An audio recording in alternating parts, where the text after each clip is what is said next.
Sefanya pasal 1 ayat 1 judul Firman Tuhan yang datang kepada Sefanya bin Kusi bin Gedalia bin Amaria bin Hizkia dalam zaman Yosia bin Amon Raja Yehuda.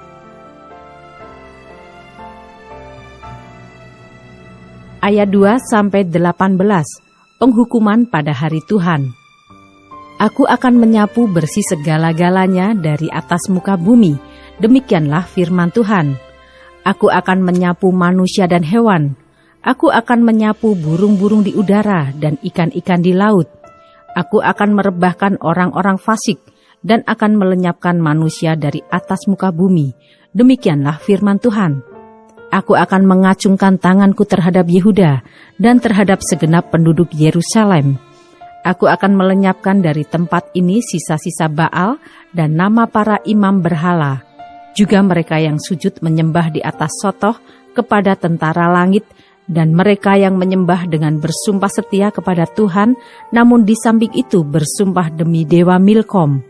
Serta mereka yang berbalik daripada Tuhan, yang tidak mencari Tuhan dan tidak menanyakan petunjuknya. Berdiam dirilah di hadapan Tuhan Allah, sebab hari Tuhan sudah dekat. Sungguh Tuhan telah menyediakan perjamuan korban dan telah menguduskan para undangannya. Pada hari perjamuan korban Tuhan itu, aku akan menghukum para pemuka, para anak-anak raja, dan semua orang yang memakai pakaian asing. Aku akan menghukum pada hari itu semua orang yang melompati ambang pintu dan memenuhi istana tuan mereka dengan kekerasan dan penipuan. Maka pada hari itu, demikianlah firman Tuhan, akan terdengar teriakan dari pintu gerbang ikan dan ratapan dari perkampungan baru dan bunyi keruntuhan hebat dari bukit-bukit. Merataplah hai penduduk perkampungan lumpang, sebab telah habis segenap kaum pedagang, telah lenyap segenap penimbang perak. Pada waktu itu aku akan menggeledah Yerusalem dengan memakai obor dan akan menghukum orang-orang yang telah mengental seperti anggur di atas endapannya dan yang berkata dalam hatinya, Tuhan tidak berbuat baik dan tidak berbuat jahat. Maka harta kekayaannya akan dirampas dan rumah-rumahnya akan menjadi sunyi sepi. Apabila mereka mendirikan rumah, mereka tidak akan mendiaminya. Apabila mereka membuat kebun anggur, mereka tidak akan minum anggurnya. Sudah dekat hari Tuhan yang hebat itu, sudah dekat dan datang dengan cepat sekali. Dengar, hari Tuhan pahit, pahlawan pun akan menangis. Hari kegemasan hari itu, hari kesusahan dan kesulitan, hari kemusnahan dan pemusnahan, hari kegelapan dan kesuraman, hari berawan dan kelam, hari peniupan sangkakala dan pekik tempur terhadap kota-kota yang berkubu dan terhadap menara penjuru yang tinggi. Aku akan menyusahkan manusia, sehingga mereka berjalan seperti orang buta, sebab mereka telah berdosa kepada Tuhan. Darah mereka akan tercurah seperti debu, dan usus mereka seperti tahi. Mereka tidak dapat diselamatkan oleh perak atau emas mereka pada hari kegemasan Tuhan, dan seluruh bumi akan dimakan habis oleh api cemburunya, sebab kebinasaan, malah kebinasaan dahsyat diadakannya terhadap segenap penduduk bumi.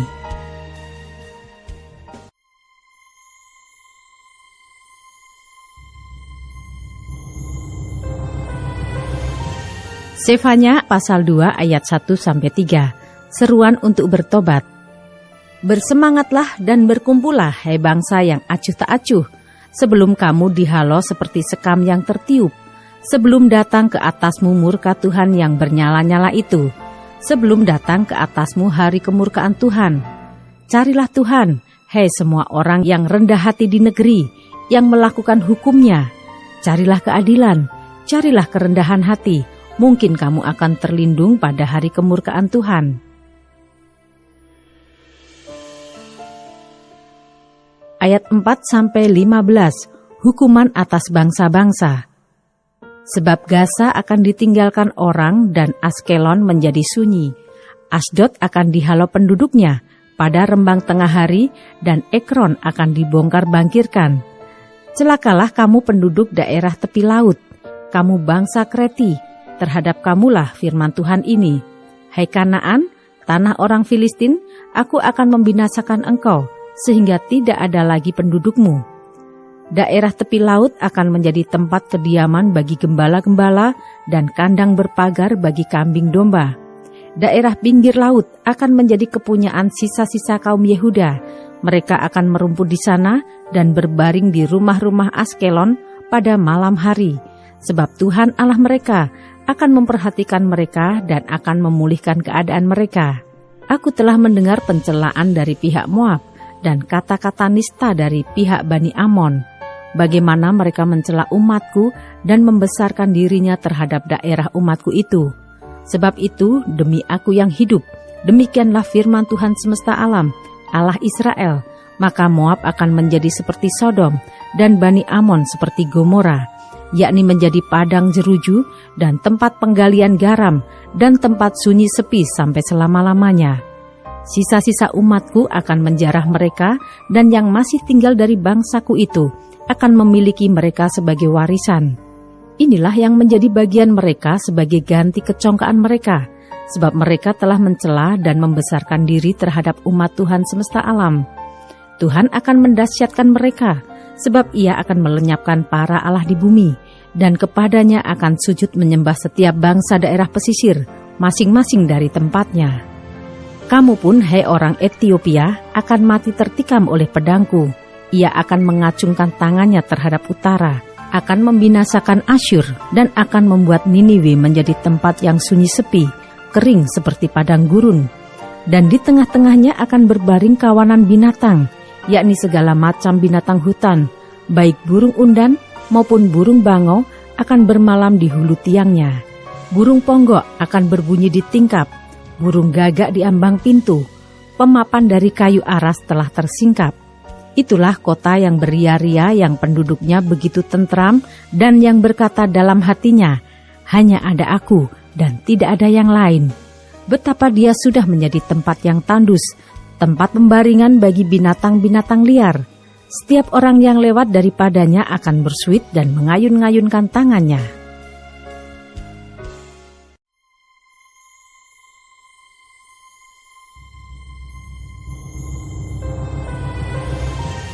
Sefanya pasal 3 ayat 1-8.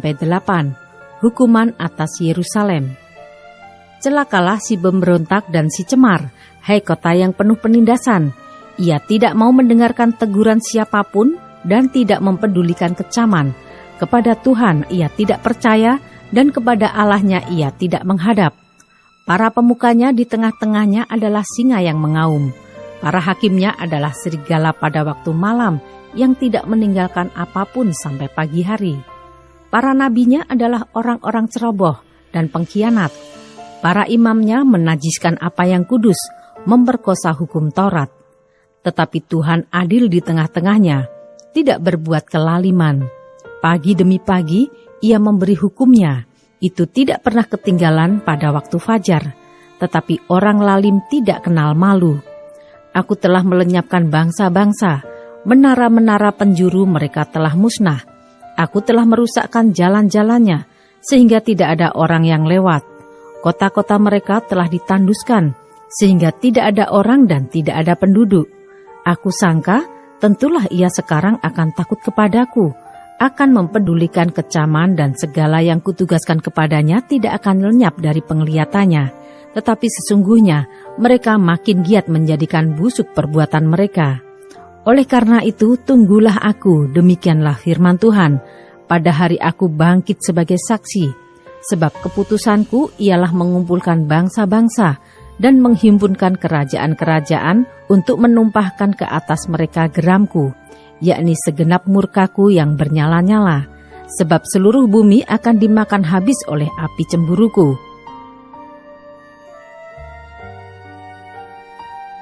Ayat 9-20. Janji keselamatan. Tetapi sesudah itu aku akan memberikan bibir lain kepada bangsa-bangsa, yakni bibir yang bersih, supaya sekaliannya mereka memanggil nama Tuhan, beribadah kepadanya dengan bahu-membahu. Dari seberang sungai-sungai negeri Etiopia, orang-orang yang memuja aku, yang terserak-serak, akan membawa persembahan kepadaku.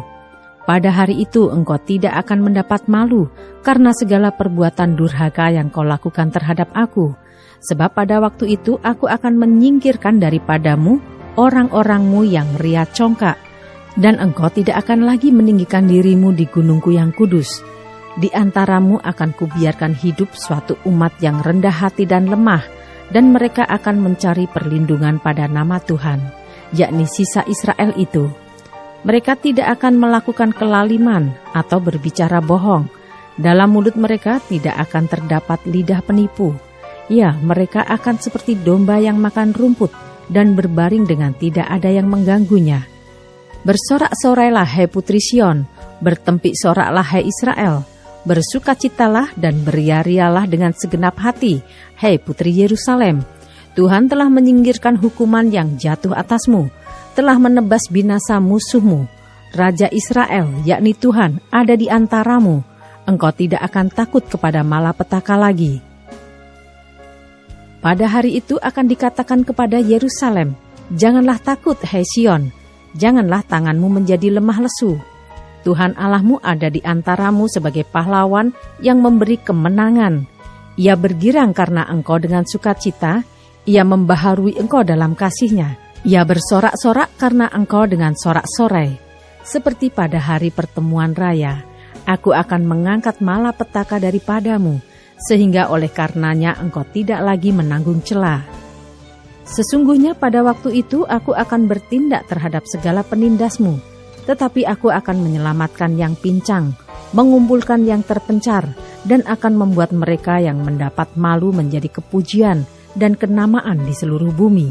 Pada waktu itu aku akan membawa kamu pulang, yakni pada waktu aku mengumpulkan kamu, sebab aku mau membuat kamu menjadi kenamaan dan kepujian di antara segala bangsa di bumi, dengan memulihkan keadaanmu di depan mata mereka, firman Tuhan.